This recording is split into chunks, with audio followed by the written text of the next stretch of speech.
adding the Cortex or microcontroller, and then an optional step of adding battery straps to the backside of the Clawbot. So the next thing you'll need to do is bring in your Cortex, all right? And you'll see I've got it in here now, okay? And then what I did is I had to create a rigid group, right? Just like before with the Cortex, with the motors, if you start to try to move this around without having created that rigid group first, you're just going to pull it apart piece by piece, and that'll be really frustrating. So yeah, you're going to go ahead and select the whole thing and make a rigid group. All right, but you might be wondering, where do I get this motor anyway? I'll show you really quick. What I had to do was I went to my, let's see, logic folder, all right, and the Cortex that I had from my old files wasn't great, so I just went into my components, or actually I probably just stayed here, and I said upload, and then I searched for this Cortex microcontroller. I found it inside of, if we've got our Fusion 360 VEX stuff, it was inside of electronics and then Cortex microcontroller. Okay, and then I just said open and upload to this folder. I wanted it in the logic folder. Okay, so that's where I got it. I brought it in here, made the rigid group. Okay, so next I'm probably going to join it here where it's supposed to go. Maybe I made another rigid group, looks like. I'm not sure exactly what that was for. Okay, and now I've joined it. Where you join it will be specifically from this notch here. You want to have this on the third hole back. Okay, so you're going to be able to see 1, 2 holes free, and then it's going to be on the third hole back where this thing will be centered. All right. So let me come back to our kind of home view here. And it's on the first one, not this middle or the back one, okay? So moving forward, next couple steps are just putting in the bolt assembly that you've created before, the bolt nut assembly. And I renamed mine so that it's actually called 832 by 250 bolt nut assembly because what you will need is not this one. You'll need an 832 by 500 bolt nut assembly because if you look, this is a lot thicker. All right, so yeah, you'll actually have to create that, the 832 by 500 bolt nut assembly. You can find those parts in your structure. All right, and so what I did is I just grabbed the 832 by 0.5 inches, okay, or the 500, that's where that comes from, and I just grabbed a Kep's nut. All right, and then I created that, and I called it 0.5 inch bolt nut assembly. I actually thought I renamed that. Okay, maybe I didn't, but I should. And so then I created that, and that is what we're going to use for this. Okay, so as part of the creation of this thing, you should know that the distance between the bottom of that bolt head, okay, and the Kep's nut, that needs to be 0.244 inches, okay? Because I went through and I measured on here using the inspect tool and saw that this was like 0.197 inches thick, and then we know that this metal piece is 0.047, so that ends up being 0.244. Okay, that's the distance between there. All right, so once you've created this, save it, right? And you can bring this in by just right-clicking and say Insert into Current Design.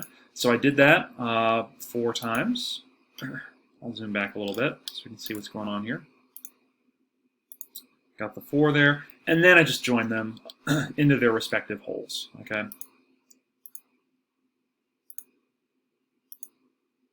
All right, so that's all set.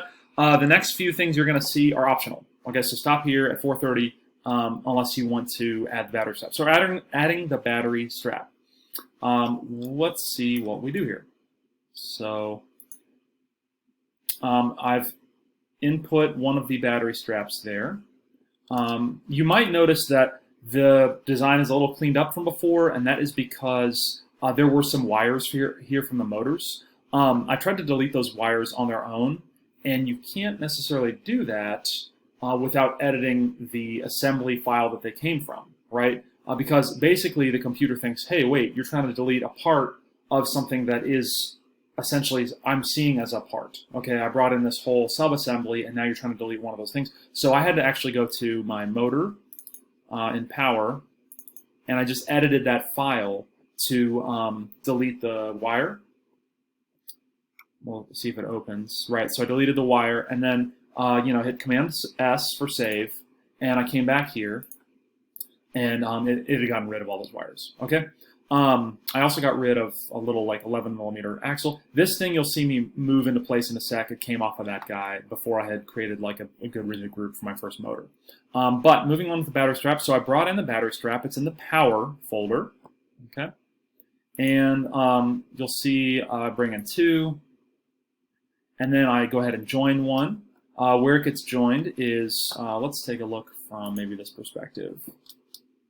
I basically tried to have this be directly behind this one, okay? Because I know from something else I was looking at that this piece right here would interfere with that if I had it directly, centered there.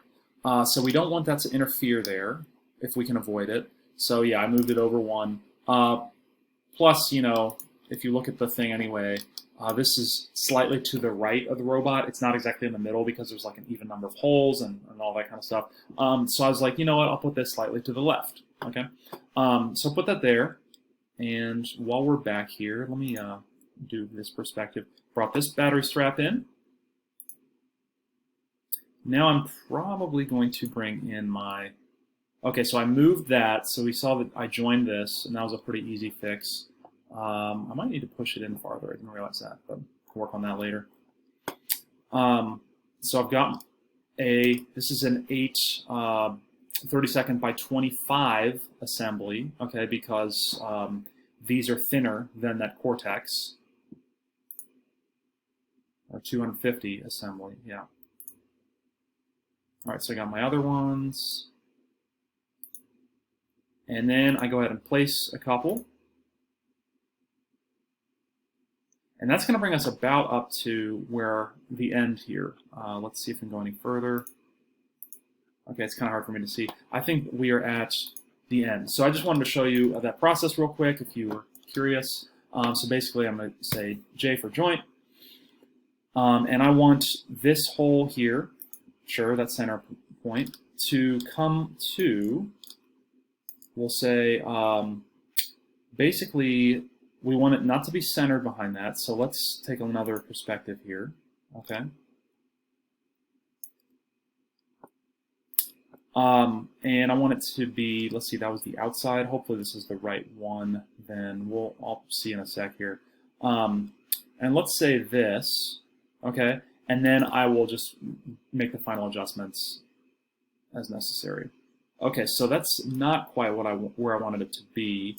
I want to move this over a whole ½ inch this way, okay, because I chose the wrong one. So I'm going to get that started, and then I'm just going to change this to 0.5. And let's make sure that that is, okay, so that's correct.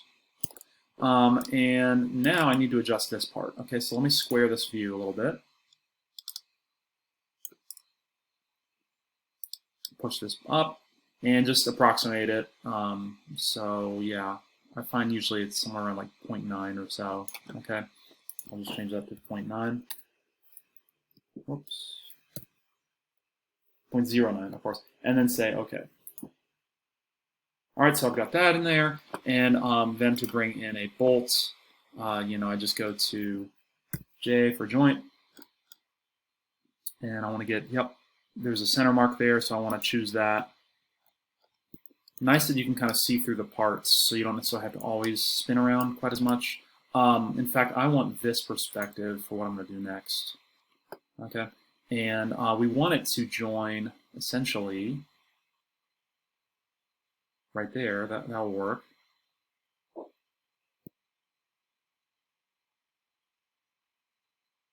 Well, yeah, we do have a centerpiece in there, so we could do that. And this way we'll just have to move it up. Okay, oops, went upside down. So I'm gonna click flip.